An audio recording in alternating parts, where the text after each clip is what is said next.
الله من الشيطان الرجيم.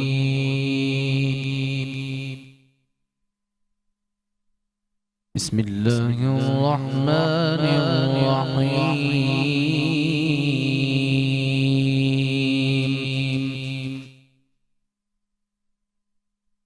وإذ قال إبراهيم رب اجعل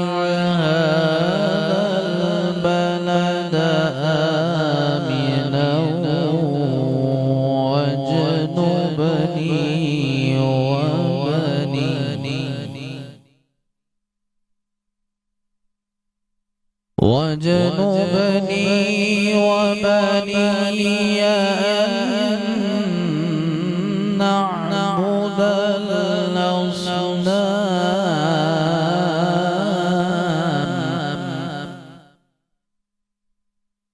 رب إنهن أضللن كثيرا من الناس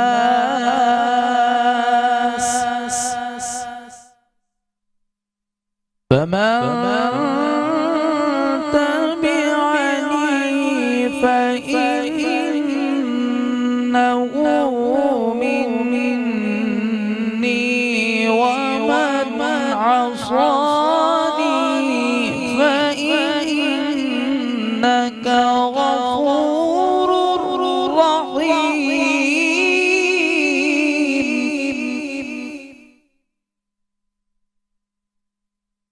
وإذ قال إبراهيم رب اجعل هذا البلد آمنا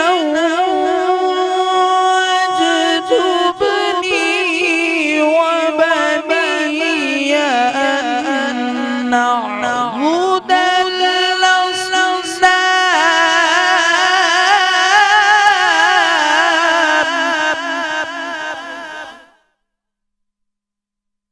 رب إنهن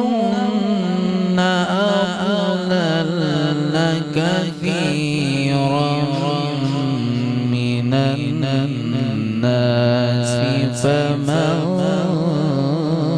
تبعني رب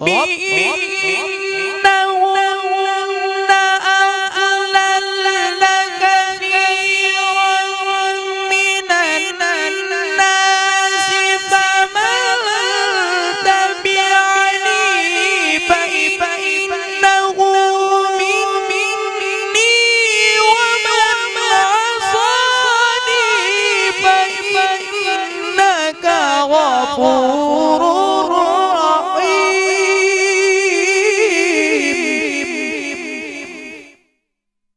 ومن عصاني فإنك غفور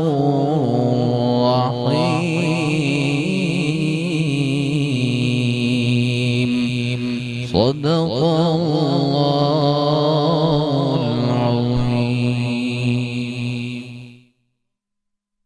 مولانا محمد مبارک وسلم الصلاۃ والسلام علیک یا سیدی یا رسول اللہ.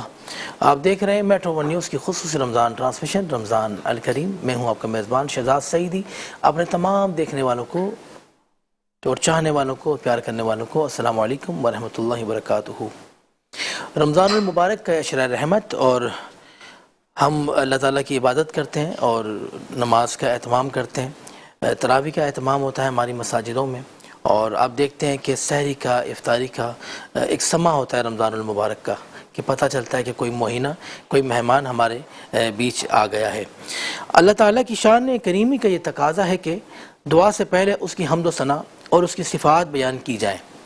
قرآن حکیم میں بکثرت ایسی دعائیں موجود ہیں جن میں اللہ کی حمد و ثنا بیان ہوئی ہے. چنانچہ ارشاد باری تعالیٰ ہے کہ جس کا مفہوم اے ہمارے رب تو نے یہ سب کچھ بے حکمت اور بے ترتیب نہیں بنایا، تو پاک ہے بس ہمیں دوزخ کے عذاب سے بچا لے۔ اس طرح سورہ فاتحہ میں بھی ابتدائی آیات میں حمد و ثنا پر مشتمل ہیں۔ بہت سی احادیث مبارک میں دعا سے پہلے حمد و ثنا کی ترغیب دلائی جاتی ہے۔ حضور محمد مصطفیٰ آقا دو جہاں صلی اللہ تعالی علیہ وسلم بھی ہمیشہ دعا سے پہلے اپنے رب کی حمد و ثنا کے کلمات کہتے تھے۔ حضرت سلمہ بن علاقو رضی اللہ تعالیٰ عنہ فرماتے ہیں کہ میں نے حضور صلی اللہ تعالی علیہ وسلم کو کبھی نہیں سنا کہ آپ نے دعا سے پہلے اپنے رب کی حمد و ثنا نہ کی ہو۔ اور میں بھی یہی کہوں گا کہ ہم جب سبحان ربی الاعلیٰ جب نماز میں پڑھتے ہیں، جس کا ترجمہ ہے کہ میرا رب بلند اعلیٰ اور عطا کرنے والا پاک ہے، تو ہمیں جب بھی ہم دعا کریں تو اللہ تعالیٰ کی حمد و ثنا کرنی چاہیے، اور اس ایمان کے ساتھ کہ ہماری دعا اس حمد و ثنا کے صدقے اللہ پاک ہماری دعاؤں کو قبول فرمائے گا اپنی بارگاہ میں۔ اور میں چاہوں گا کہ قصیدہ بردہ شریف پڑھا جائے، کیونکہ ہماری ٹرانسمیشن کا آغاز تلاوت قرآن پاک سے ہوا، اور اب میں چاہوں گا کہ قصیدہ بردہ شریف آقا دو جہاں صلی اللہ تعالی علیہ وسلم کی بارگاہ میں ہمارے ثنا خواں جناب قاری اسامہ رحمانی اور طراز ناصر مل کر پیش کریں۔ مولاي صل وسلم دائما ابدا على صل وسلم دائما ابدا على حبيبك خير الخلق كلهم على حبيبك خير الخلق كلهم كأنما سطرت سطرا لما كتبت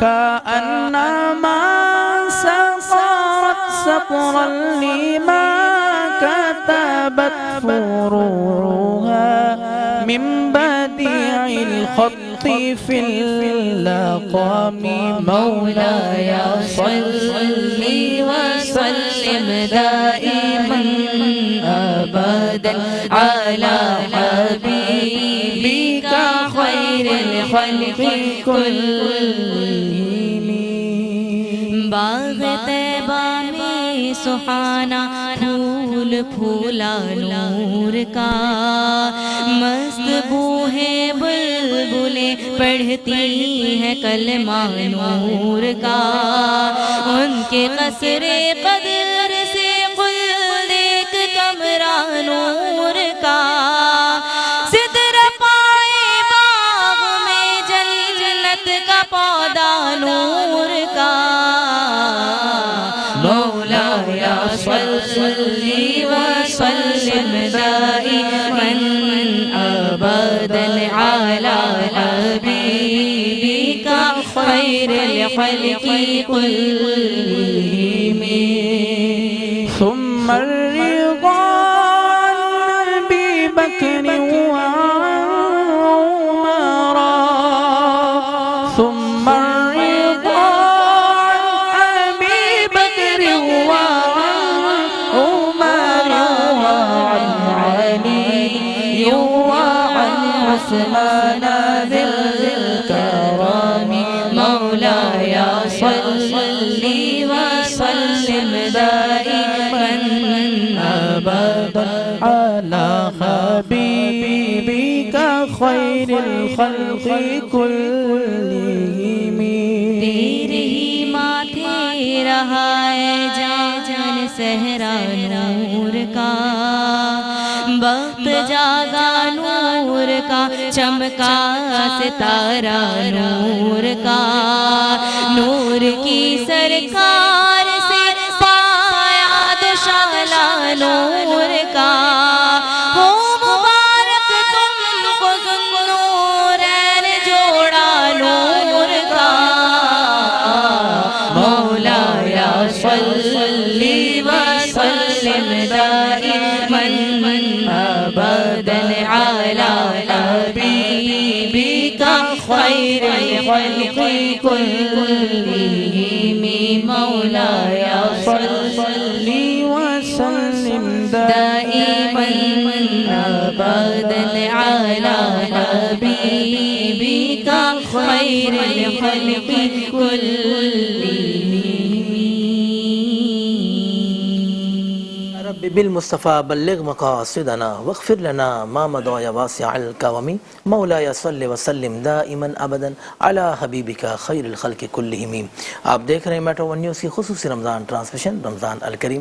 ہم لیں گے ایک چھوٹا سا وقفہ اور وقفے کے بعد آپ سے ہوتی ہے پھر ملاقات۔ دیکھتے رہیں رمضان الکریم۔ ایک بار پھر آپ کو خوش آمدید کہتا ہوں۔ آپ دیکھ رہے ہیں میٹرو ون نیوز کی خصوصی رمضان ٹرانسمیشن رمضان الکریم اور میں ہوں آپ کا میزبان شہزاد سعیدی۔ اور وقفے سے پہلے آپ نے سماعت کیا قصیدہ برد شریف، اور ابھی ہمارا جو سیگمنٹ ہے وہ ہے قصص الانبیاء۔ لیکن قصص الانبیاء سے پہلے میں تعارف کرواؤں گا ہمارے مہمانوں کا جو کہ ہمارے ساتھ موجود ہیں۔ ہمارے ساتھ موجود پاکستان کے معروف عالم دین جناب علامہ عبدالقادر ہزاروی صاحب، میں آپ کو خوش آمدید کہتا ہوں حضرت۔ بہت شکریہ، جزاک اللہ۔ کیسے آپ؟ ٹھیک ہیں الحمدللہ۔ اور ڈاکٹر ماریہ خان جو ہماری مہمان ہیں آج، میں آپ کو بھی خوش آمدید کہتا ہوں۔ کیسے ہیں ڈاکٹر صاحبہ؟ ٹھیک ہیں آپ؟ بالکل ٹھیک۔ آپ آئیں ہمارے شو میں، میں آپ کو بہت خوش آمدید اور رمضان المبارک کی آپ کو مبارکباد دیتا ہوں۔ اور تراضی ناصر نے قصیدہ برد شریف پڑھا، ان کا بھی تعارف، قاری اسامہ روانی کا بھی تعارف ہے، اور نعت خواں جناب سعد قادری صاحب، غلام سعد قادری صاحب ہمارے ساتھ موجود ہیں، میں آپ کو بھی خوش آمدید کہتا ہوں۔ تو علامہ صاحب آج کون سے نبی کا تذکرہ فرمائیں گے قصص الانبیاء میں؟ جی شہزاد سعیدی صاحب، آج جو ہے وہ ہم ابراہیم خلیل اللہ علیہ السلام کا جو ہے وہ ذکر خیر کریں گے۔ بسم اللہ الرحمن الرحیم۔ قلنا یا نار کونی بردا وسلاما علی ابراہیم، صدق اللہ مولانا العظیم، صلی اللہ علی النبی الامی الرؤوف الرحیم۔ سامعین کرام، آج جس نبی اور رسول کا ہم ذکر کر رہے ہیں وہ اولو العزم رسولوں میں سے ایک برگزیدہ رسول ہیں۔ انہیں اللہ نے اپنا خلیل بنایا، جس کی وجہ سے آپ کو خلیل اللہ علیہ السلام کہا جاتا ہے۔ آپ کے بعد جتنے انبیاء علیہ السلام تشریف لائے وہ آپ کی نسل سے ہوئے، اس لیے آپ کو ابو الانبیاء کا بھی لقب دیا جاتا ہے۔ میرے آقا دو جہاں صلی اللہ تعالی علیہ وسلم نے آپ کو جد الانبیاء کا لقب بھی دیا ہے۔ میرے آقا دو جہاں صلی اللہ تعالی علیہ وسلم نے یہ بھی ارشاد فرمایا ہے، انا دعوت ابی ابراہیم و بشارت عیسیٰ و رؤیا امی التی، کہ میں اپنے والد حضرت ابراہیم کی دعا ہوں اور میں حضرت عیسیٰ علیہ السلام کی بشارت ہوں۔ میں اپنی والدہ سیدہ طیبہ آمینہ رضی اللہ تعالی عنہا کا وہ حسین خواب ہوں جو انہوں نے ولادت کے وقت دیکھا۔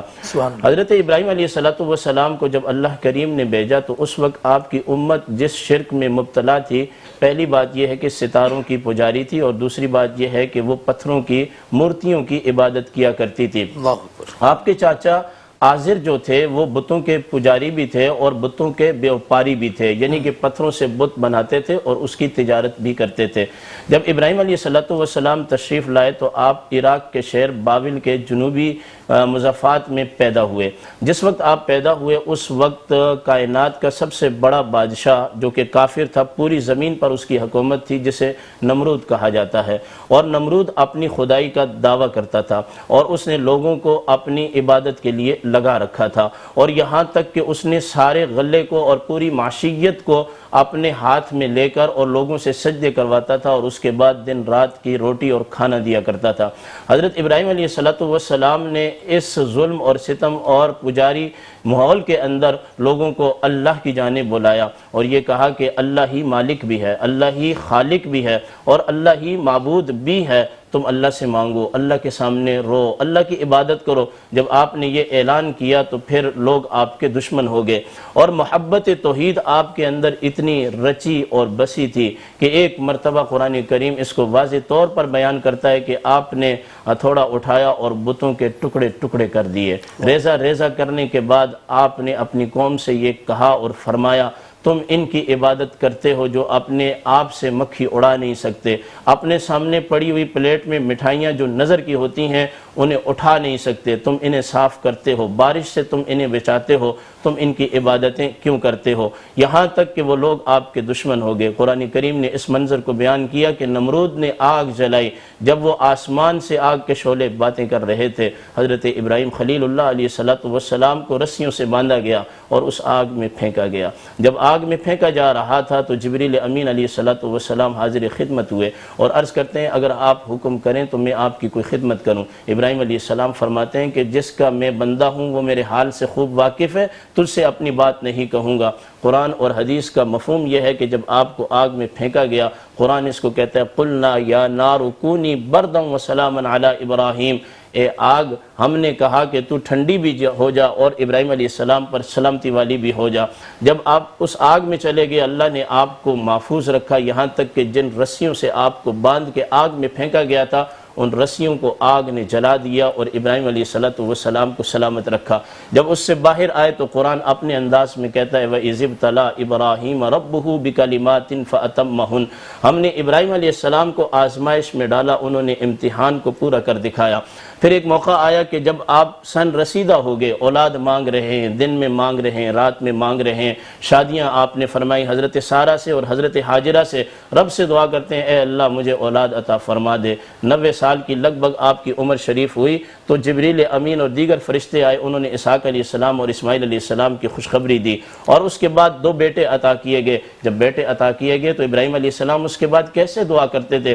الحمدللہ الذی وہب لی علی الکبر اسماعیل و اسحاق ان ربی لسمیع الدعاء، تمام تعریفیں اس ذات کے لیے ہیں جس نے ابراہیم علیہ السلام کو بڑھاپے کی زندگی کے اندر بھی اسحاق اور اسماعیل جیسے بیٹے عطا کیے، اور آخر میں حد کر دی ان ربی لسمیع الدعاء، بے شک میرا رب خوب سننے والا ہے۔ پھر اس کے بعد کیا ہوتا ہے؟ حکم ہوتا ہے اللہ کی طرف سے کہ حضرت حاجرہ کو اور اسماعیل کو مکہ میں آباد کر دو۔ جیسے تھوڑی دیر پہلے ہمارے قاری اسامہ صاحب سورہ ابراہیم کی چند آیات طیبات تلاوت کر رہے تھے۔ بیت اللہ جو آج رونقیں کیے ہوئے ہے، اس کے گرد و نواح پانی نام کی کوئی چیز نہیں تھی، انسان نام کی کوئی چیز نہیں تھی۔ ابراہیم علیہ السلام کا خود وہ کلام قرآن کریم نقل کرتا ہے ربنا انی اسکنت من ذریتی بواد غیر ذی زرع عند بیتک المحرم، اے اللہ میں نے تیری رضا کی خاطر تیرے حکم کو اپناتے ہوئے اپنے بیٹے اسماعیل کو اور حضرت حاجرہ کو مکہ میں لا کر میں نے آباد کر دیا ہے۔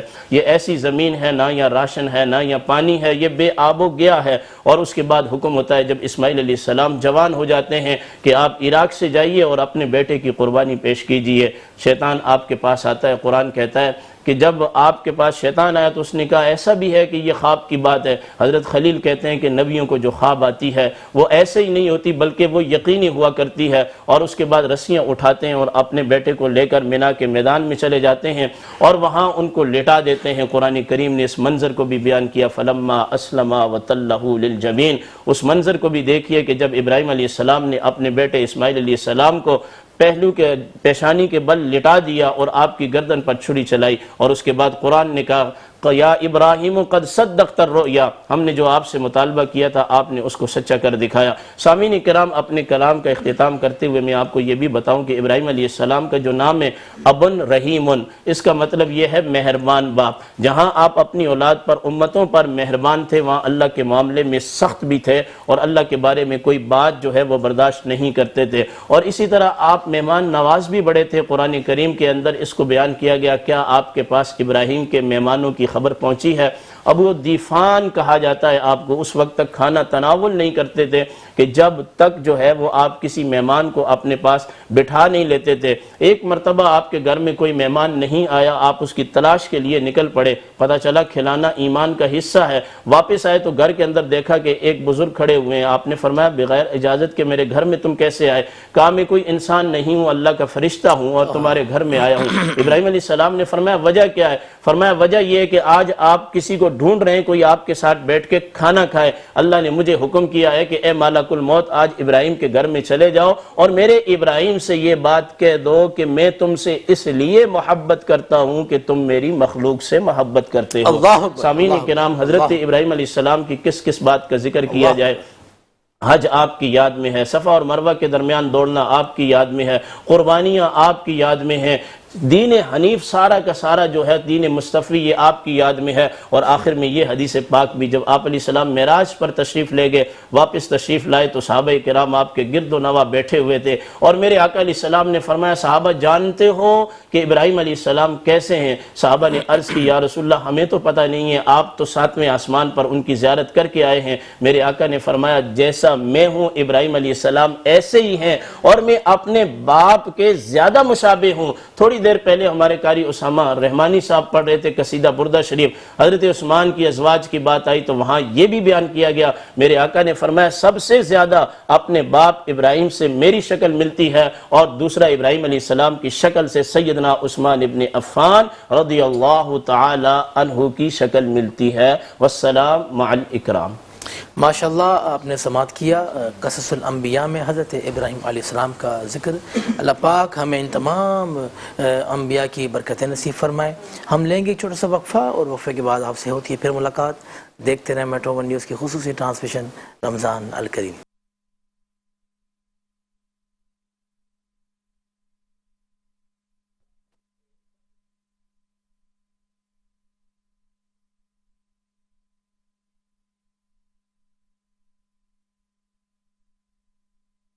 عبدالقادر ہزاروی صاحب سے اور ہم بات کریں گے. جناب ہمارے ساتھ موجود ہیں ہماری گیسٹ، ہماری مہمان، ڈائٹ اسپیشلسٹ محترمہ ڈاکٹر ماریہ خان. السلام علیکم. وعلیکم السلام. ڈاکٹر صاحبہ کیسی ہیں آپ؟ ٹھیک ہیں الحمدللہ. سب سے پہلے تو میں ڈاکٹر فیصل صاحب کے لیے دعائیں مغفرت کرتا ہوں کہ اللہ پاک ان کے درجات کو بلند فرمائے، اللہ پاک ان کی آخرت کی تمام منزلوں کو آسان فرمائے، اللہ پاک ان کی قبر پر کروڑوں رحمتوں کا نزول فرمائے. آج پہلا ہمارا شو کہ ڈاکٹر صاحب اکیلی آئی ہیں، ورنہ ہمیشہ ڈاکٹر فیصل کے ساتھ آتی تھیں. تو ڈاکٹر فیصل کو کیسے آپ، ظاہر ہے ان کی کمی تو پوری ہو ہی نہیں سکتی ہے، بالکل ایسا، لیکن کیسے آپ ایڈجسٹ کرتی ہیں؟ اللہ ہے کروانے والا، اللہ کی ذات ہے.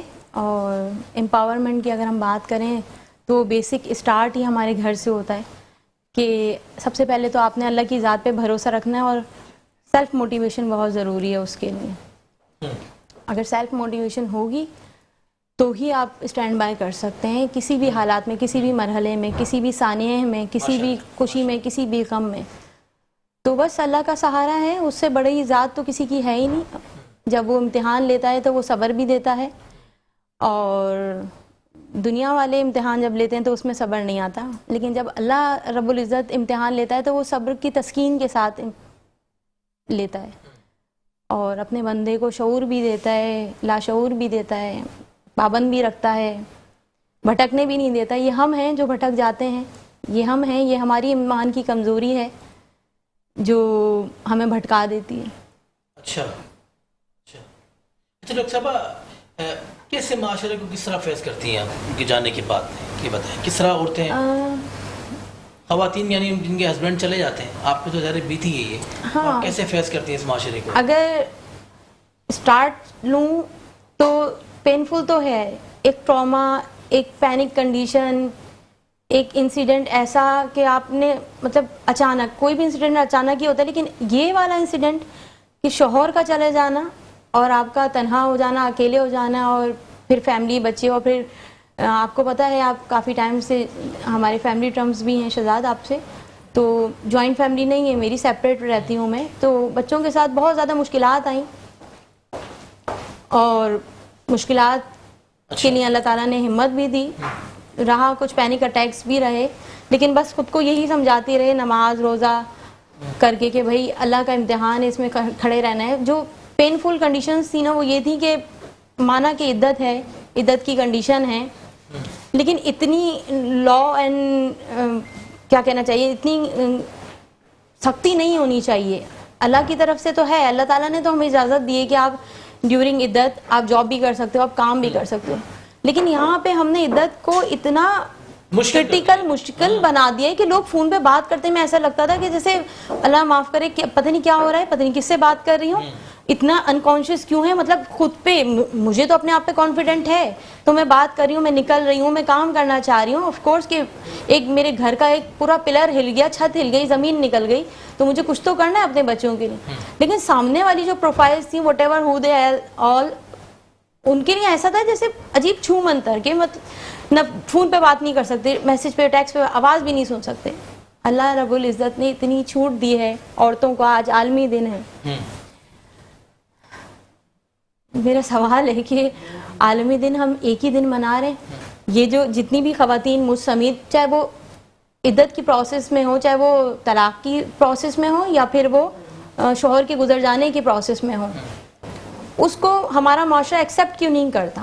یہ تو علامہ صاحب بھی بہترین جواب ہے نا، دے سکتے ہیں. اس کو ایکسیپٹ کرنا بہت ضروری ہے. میں ایک اور بات بتاتی چلوں، میں خود وومن امپاور کے لیے بھی کام کرتی ہوں. میں کنزیومر ایسوسیشن میں وومن ونگ کنزیومر ایسوسیشن میں سینئر وائس چیئرپرسن ہوں، جس کی چیئرمین مسٹر کوکب اقبال صاحب ہیں، اور وہ کافی ٹائم سے ہوم امپاورمنٹ اور وومن امپاورمنٹ پہ کام کر رہے ہیں. ان ان کی جو سپورٹ رہی, ان کا جو شفقت بھرا ہاتھ رہا. مطلب لوگ بولتے ہیں کہ محرم نہ محرم, میں بولتی ہوں کہ ایک پوزیشن آپ کی زندگی میں ایسی بھی آتی ہے کہ ایک باپ ایسا کہ جس سے آپ کا خونی رشتہ نہیں ہے, لیکن وہ آپ کا والد سے بھی بڑھ کر, تو خیر میں کیا بولوں گی, ان کی بھائی سے بڑھ کر ہے. اب ایک جملہ بولتے ہیں والد سے بڑھ کر. تم پریشان نہیں ہوگی, تم جاب پہ نہیں نکلو گی, تم گھر میں بیٹھ کے میں تمہیں آن لائن کام دلواؤں گا. ان کی چھوٹی چھوٹے ورڈز جو تھے, مجھے ڈانٹنا مینس کہ ان کا اتنی مطلب میرے پہ پاور کہ ٹھیک ہے وہ محبت پیار اپنی جگہ, ان کی انسیت اپنی جگہ ہے, خیال اپنی جگہ ہے, کیئر اپنی جگہ ہے, لیکن اس کنڈیشن میں بھی وہ مجھے ڈانٹ رہے ہیں, خبردار تم نے بچوں کو ڈانٹا مار لگا دوں گا میں تمہیں. اب سوچنے والی بات ہے, وہ مجھے مار سکتے ہیں, لیکن ان کا یہ جملہ مجھے زاروں قطار رونے میں مجبور کر دیتا تھا کہ مجھے اپنائیت لگتی تھی, میں اور گڑ گڑا کے رونے لگتی تھی کہ ہاں اللہ پاک بے شک تو نے صحیح فرمایا کہ تو اگر ایک در بند کرتا ہے تو 100 در کھولتا ہے. وہ 100 در میں سے یہ جو در تھا نا, کوکب اقبال صاحب کا, سلام دادا بھائی کا, آپ کا, شہزاد سعیدی کا بہت زیادہ میں تھینکس کروں گی کہ یہ مسلسل یہ لوگ میرے ٹچ میں رہے, مجھے موٹیویٹ کرتے رہے, مجھے زندہ کیا انہوں نے. بیسکلی میں تو ایک عورت جو اپنے شوہر کے اتنے اوبے ہو کے چلتی ہوں کہ میں اگر پروگرام میں جا رہی ہوں تو میں ان کے بغیر نہیں آتی تھی. میری جو فرسٹ شہزاد سے جنگ چھڑی تھی وہ یہی کہ آؤں گی تو فیصل کے ساتھ آؤں گی ورنہ نہیں آؤں گی, فرسٹ کئی سال پہلے. اور اسی طرح فیصل کا تھا کہ جب وہ کسی باہر ان کا ٹور آتا تھا یا ان کو, پھر آپ جب بھی بیٹھتی تھی ہمارے شو میں ہم ڈاکٹر فیصل کو بھی بٹھاتے تھے. قابل آدمی تھے, چائلڈ اسپیشلسٹ ہے, کیا کمال, ایسا بندہ کہ جب اس کے پیشنٹس کی کال آتی ہے نا تو وہ بولتے ہیں کہ آپ کو نہیں پتا کہ ہم نے کیا کھویا ہے, ہمارے بچے یتیم ہوئے, آپ کے بچے یتیم نہیں ہو. مطلب یہ میرے لیے اتنی اعزاز کی بات ہے کہ پیشنٹس روتے ہیں ابھی تک, ان کی چاہے 40ویں کی نیاز ہوئی ہو, چاہے وہ عدت کی نیاز ہوئی ہو, 6 ماہی ہوئی ہو, کنٹینیوسلی ان کے لیے مطلب قرآن پاک کے ہدیے اور استغفار کے ہدیے اور صلاۃ التسبیح اور ساری کچھ ان کے لیے چلا آتا ہے.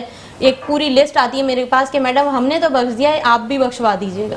بہت اعزاز کی بات ہے. اور کتنے انگنت اس طرح کے ان کی چیریٹی کے کام تھے جو مجھے پتہ ہی نہیں تھے.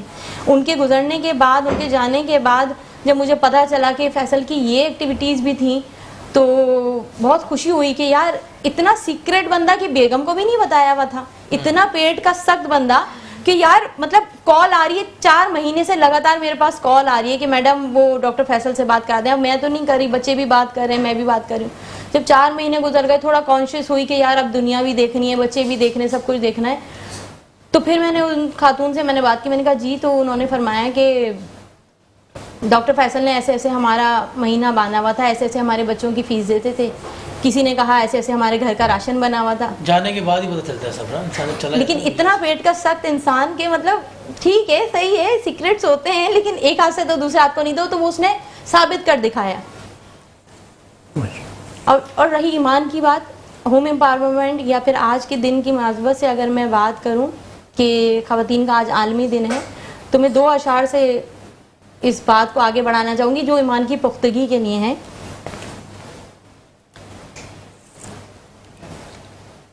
جو پوچھا نبی نے کہ کچھ گھر بھی چھوڑا تو صدیق اکبر کے ہونٹوں پہ آیا.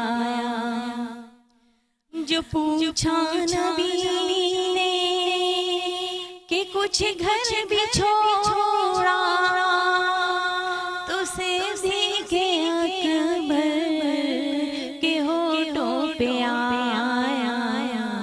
وہاں مال و دولت کی کیا ہے حقیقت, وہاں مال و دولت کی کیا ہے حقیقت, جہاں سر جھکانے کو جی چاہتا ہے.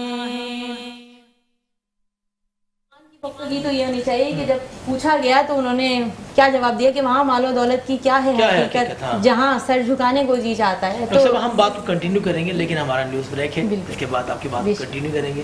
آپ دیکھتے رہیں میٹرو 1 نیوز کی خصوصی رمضان ٹرانسمیشن رمضان الکریم. ملتے ہیں چھوٹے سے وقفے کے بعد.